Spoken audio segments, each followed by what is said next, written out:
দীর্ঘ ১৭ বছর পর তারেক রহমান আসবেন জুমার নামাজ শেষেই জিয়াউর রহমানের সমাধিতে শ্রদ্ধা নিবেদন করার জন্য।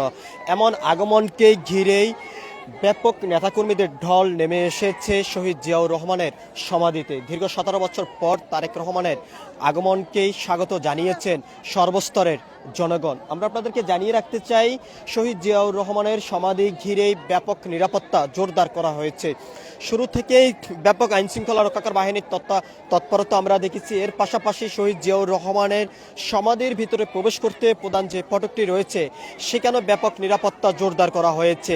পুলিশ সদস্যদের পাশাপাশি আনসার ব্যাটালিয়ন, র্যাব, বিজিবি, সেনাবাহিনী সহ বিভিন্ন আইনশৃঙ্খলা রক্ষাকারী বাহিনীর সদস্যদের তত্ত্বাবধান আমরা সেখানে দেখেছি। আমরা আপনাদেরকে জানিয়ে রাখতে চাই, দীর্ঘ ১৭ বছর পর তারেক রহমান তার পিতার সমাধিতে শ্রদ্ধা নিবেদন করতেই আসবেন, এমন উল্লাসে নেতাকর্মীরা এখানে মেতে উঠেছেন।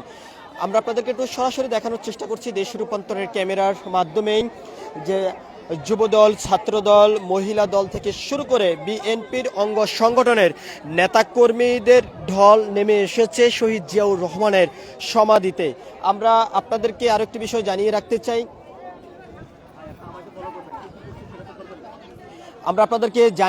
চাই, দীর্ঘ ১৭ বছর পর তারেক রহমান তার পিতার সমাধিতে শ্রদ্ধা নিবেদন করতে এখানে এসেছেন এবং সেই সাথে স্বাগত জানানোর জন্য এখানে বিভিন্ন নেতাকর্মীরা উপস্থিত হয়েছেন। আমরা এখানে একজনের সঙ্গে একটু কথা বলবো, যে আপনার কাছে একটু জানতে চাই, দীর্ঘ ১৭ বছর পর তারেক রহমান যে এসেছেন তার বাবার সমাধিতে শ্রদ্ধা নিবেদন করতে, আপনারা এসেছেন স্বাগত জানানোর জন্য, সবকিছু মিলে আপনাদের মনের অনুভূতিটা জানতে চাই। আমাদের মনে অনেক বেশি আনন্দ, ঈদের মতো আনন্দ হচ্ছে। ১৭ বছর পর একজন সন্তান তার বাবার কবরে আমরা আসতে পারছি, এইটাই তো অন্যরকম একটা অনুভূতি। আমরা এই জন্য সবাই একত্রিত হয়েছি ওনার এই অনুভূতিতে একত্রিত হওয়ার জন্য। সকল নেতাকর্মী সকাল থেকে সবাই এসে অধীর আগ্রহে ওনাকে এক নজর দেখার জন্য, ওনার অনুভূতির সাথে একত্রিত হওয়ার জন্য আমরা এখানে এসে দাঁড়াই আছি। যদি আমাদের সৌভাগ্য হয় তাহলে ওনার সাথে আমরা দেখা করব। আমরা চাই যে আগামীতে আরো সুন্দরভাবে দেশটা গড়তে পারি, এই জন্য আমরা ওনার জন্য শুভকামনা করি, উনি যেন সুস্থ থাকে, সুন্দর থাকেন। আমরা কথা বলছিলাম এখানে একজনের সঙ্গে, তিনি যেমনটি জানিয়েছেন আগামীর বাংলাদেশ সুন্দর একটি বাংলাদেশ প্রত্যাশা করছেন। আমরা এখানে আরো একজনের সঙ্গে একটু কথা বলবো, আপনার কাছে একটু জানতে চাই, দীর্ঘ ১৭ বছর পর তারেক রহমান বাংলাদেশে এসেছেন, আজ তার পিতার মাজারে তিনি শ্রদ্ধা নিবেদন করবেন। সবকিছু মিলে আপনাদের মনের অনুভূতিটা জানতে চাই, আগামীতে কেমন বাংলাদেশ প্রত্যাশা করছেন এ বিষয়টা বলবেন। বিসমিল্লাহির রহমানির রহিম। আজকে ১৭ বছর পর আমি সবার আগে বলবো, একজন সন্তান তার বাবা যেখানে শুয়ে আছে সেখানে আসবে তার দোয়া করার জন্য। এটা আসলে তার জন্য যেমন একটা আবেগের বিষয়, তেমন কিন্তু খুব আনন্দের একটা বিষয়। আর আমাদের তো খুবই আনন্দ লাগছে যে আজকে আমরা এই জায়গায়, যেখান থেকে ১৭ বছর আগে সে চলে গিয়েছে এই দেশ ছেড়ে, সেইখানে আবার ফিরে আসছে বীরের বেশে। এটার জন্য আমাদের খুব আনন্দ লাগছে। আর ভারপ্রাপ্ত চেয়ারম্যান জনাব তারেক রহমানের কাছে আমাদের প্রত্যাশা যে তিনি আমাদেরকে একটা সুন্দর বাংলাদেশ উপহার দেবেন ইনশাআল্লাহ। আমরা কথা বলছিলাম এখানে একজনের সঙ্গে, তিনি যেমনটি জানিয়েছেন ভারপ্রাপ্ত চেয়ারম্যান তারেক রহমানের কাছে প্রত্যাশা করছেন আগামীতে সুন্দর একটি বাংলাদেশ উপহার দিবেন।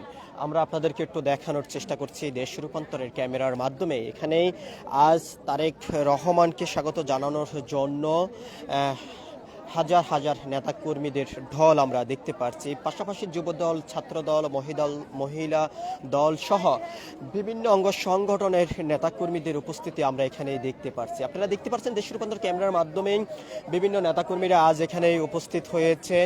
দীর্ঘ ১৭ বছর পর তারেক রহমান তার পিতা অর্থাৎ স্বাধীনতার ঘোষক জিয়াউর রহমান এবং তার পিতার মাজারেই তিনি আসবেন দোয়া করার জন্য এবং শ্রদ্ধা নিবেদন করার জন্য, এমনটি কিন্তু আমরা জানতে পেরেছি। এবং সেই আগমনকে ঘিরে এখানে ব্যাপক নেতাকর্মীদের উপস্থিতি আমরা দেখতে পাচ্ছি। অনেকে যেমনটি অভিযোগ করে বলেছেন, বিগত ১৭ বছর পর্যন্ত তারেক রহমান আসতে পারেননি বাংলাদেশে, অবশেষ সবকিছু অবসান ঘটিয়ে গতকালকে তিনি বাংলাদেশে এসেছেন। আজ তার পিতার মাজারেই শ্রদ্ধা নিবেদন করবেন সেই আগমনকে ঘিরে এখানে ব্যাপক নিরাপত্তার জোরদার করা হয়েছে। তার পাশাপাশি বিভিন্ন অঙ্গ সংগঠনের নেতাকর্মীরা এখানে উপস্থিত হয়েছেন এবং বিভিন্নভাবে তারা স্লোগান দিয়ে যাচ্ছেন। আমরা আপনাদেরকে সেই চিত্রটি একটু সরাসরি দেখানোর চেষ্টা করছি। আমরা এখানে আরো একজনের সঙ্গে একটু কথা বলবো।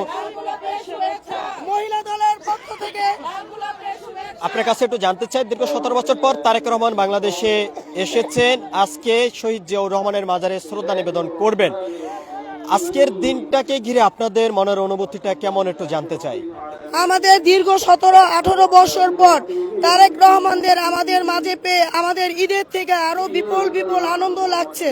অনেক আনন্দ এবং অনেক ভালোবাসা তার প্রতি আমাদের এবং শ্রদ্ধা। আমরা কথা বলছিলাম এখানে একজনের সঙ্গে, তিনি যেমনটি জানিয়েছেন আজকের দিনটিকে ঘিরে ঈদের থেকে বেশি আনন্দ তারা উপভোগ করছেন, এমনটি তারা জানিয়েছেন। বিভিন্ন স্লোগান দিয়ে তারা যাচ্ছেন এখান থেকে এবং তারেক রহমানের আগমনকে ঘিরে দীর্ঘ 17 বছর পর জিয়া উদ্যানে প্রবেশ করবেন এবং তার পিতা শহীদ জিয়াউর রহমানের কবরে শ্রদ্ধা নিবেদন করবেন।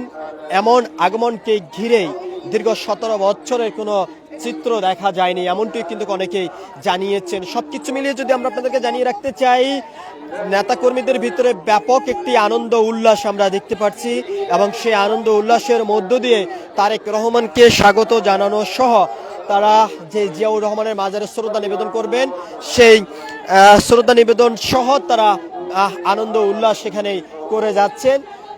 জুমার নামাজ শেষে তারেক রহমান শহীদ জিয়াউর রহমানের সমাধিতে আসবেন, এখানে এসেই দোয়া করবেন এবং শ্রদ্ধা নিবেদন করবেন। সবকিছু মিলিয়ে এই ছিল এখনকার মতন আমার কাছে সর্বশেষ।